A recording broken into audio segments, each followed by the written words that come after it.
In this section, we will talk about the various cooling systems used with reciprocating compressors. Now, although compressor cooling is not as critical as lubrication, it does, however, involve a certain amount of attention. If you recall from a previous video, we said that the cylinders are water-cooled by means of jacketing arrangement around the cylinder. This is depicted here in this example. The major advantage of cylinder cooling is in reducing the gas temperature rise during compression. Keep in mind, gas discharge temperature is a major factor in compressor maintenance. Actually, high temperatures result in less effective lubrication, deposits on valves, and increased risk of fires in discharge piping. Therefore, reduction of temperatures helps in providing effective lubrication, reduces valve deposits, and increases valve life. In addition, water cooling maintains an even temperature in the cylinder, thus preventing distortion. Another benefit of lower gas temperature is higher efficiency and reduced power requirement. Efficiency increase can be attributed to various factors, like higher viscosity of lubricating film on cylinder wall, therefore reducing friction and wear, dissipation of frictional heat produced by piston rings, and finally, the temperatures of rubbing surfaces are restricted from rising too high.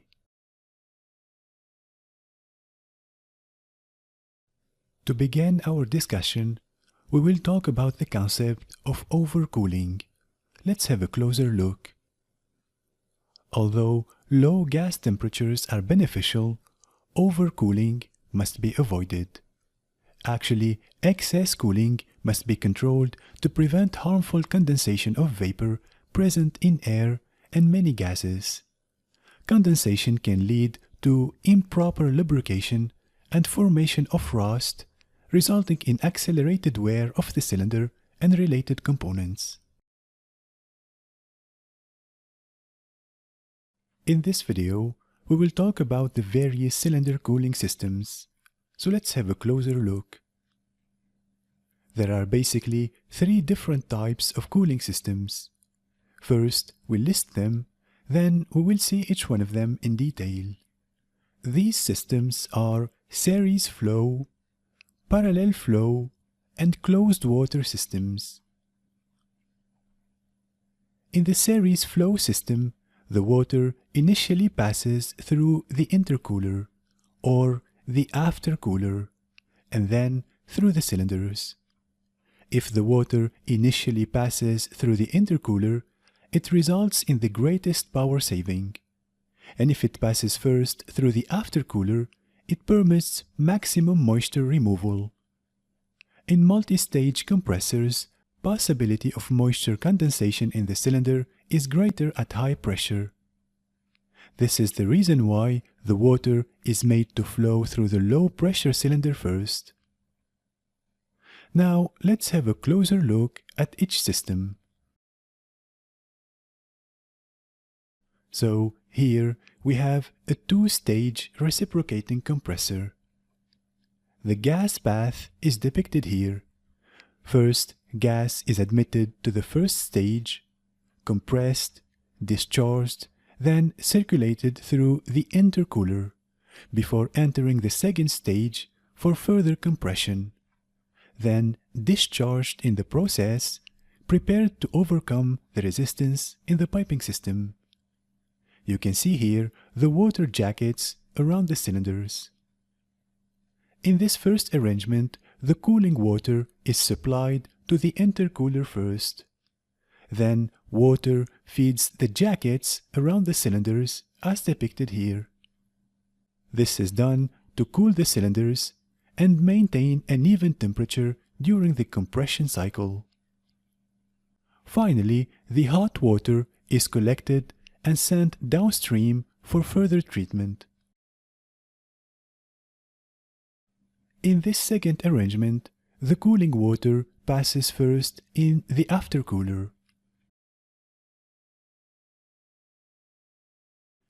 Now, what I want you to keep in mind here is that for series flow cooling systems, when the cooling water passes first through the intercooler, it results in the greatest power saving. And when it passes through the aftercooler first, it permits maximum moisture removal. But in both cases, the common benefit of series flow systems is lesser water requirement. In addition, overcooling in the cylinder is avoided as the water first flows through the cooler, whether interstage cooler or aftercooler.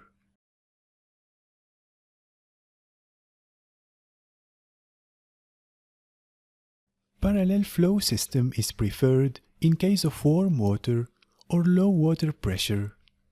Cylinder cooling is slightly improved since it is not preheated in the cooler. Also, due to the low pressure drop, higher flow rates are possible.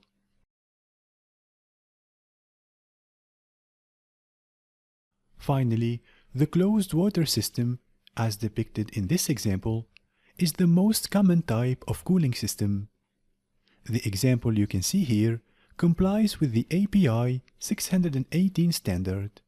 It consists of a closed water arrangement. The water can be soft or can be treated. As you can see here, water which is pumped from a reservoir is cooled in a heat exchanger. The water is then circulated to the cylinder covers and jackets. The water absorbs the heat from the cylinder and then is circulated back into the reservoir.